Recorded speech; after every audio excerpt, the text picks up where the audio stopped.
Labdien! Salmans mācītājs 9. nodaļā un 8. pantā, viņš saka tā: Nēsā allaž baltas drēbes, un lai tavai galvai netrūks svaidāmās eļļas. To saka ne tikai salmas, to saka Dievs caur savu vārdu.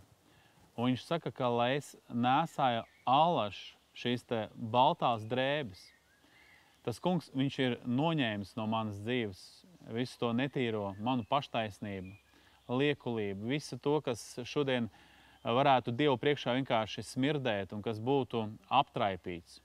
Un viņš saka, ka tagad tu esi tas, kā te rakstīts, nēsā allaž baltas drēbes, staigā baltās drēbēs. Tas kungs tev ir devis, viņš ir tev nopirkt šīs te drēbes, viņš tev ir iedevis, lai tu varētu tiešām šodien dzīvot tīrībā un sargāt sevi.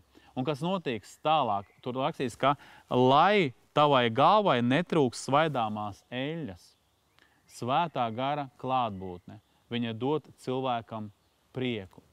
Un tad, kad cilvēks novērtē, ko Kristus ir izdarījis krustā, cik dārga bija šī te pestīšana, Jēzus asinis savus izlēja, savu dzīvi atdeva, viņš mocījās.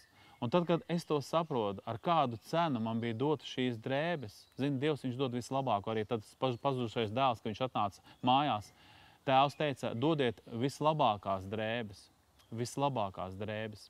Ebrejiem rakstīts 2. nodaļā 3. pantā, ka lai mēs šo te dārgo pestīšanu nenicinam, tāpēc šodien mums ir dārga pestīšana. Un kad es to saprotu, ka man ir tīras drēbes, ka viņas ir dārgas drēbes, ko es daru? Es esmu uzmanīgs, es skatos, kur apsēsties, kur aiziet, vai es drīkstu te vienkārši tagad pieglausties, vai es nesasmērēšos.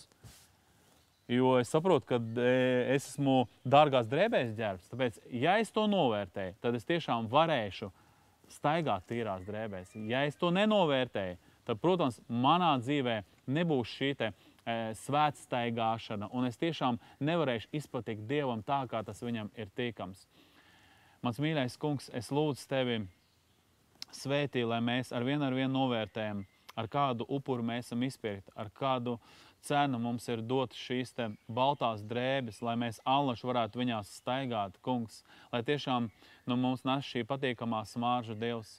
Es tev lūdzu, lai mēs sargājam šīs drēbes tīras, un tad, kad arī sanāk sasmērēties, kungs, es tev lūdzu uzreiz, lai mēs nākam, Jēzu, pie tevis un lūdzam, lai tu piedod. Un es zinu, ka tavs asinis šķīsta mūs no visas netaisnības, ja mēs atzīstamies savos grēkos. Tāpēc es tev lūdzu, tu zini, kam ir aptraipīt šīs te drēbes, Dievs, un viņš zina, kur ir tas traips. Un es tev lūdzu, Dievs, lai tas tiešām ir iznesis gaismā tavā, un kas iznesis gaismā, tas par gaismu kļūst, un lai tiešām svētā gara spēks, svētā gara prieks un šī te dzīvība, lai viņa visu laiku ir šī te svaiga cilvēka dzīvē, lai viņš ir svaigs kristietis, Dievs, lai viņam ir svaigas attiecības ar tevi, lai viņam ir tiešām kalpošana garā un dzīve garā. Es pateicos tev, Jēzus vārdā.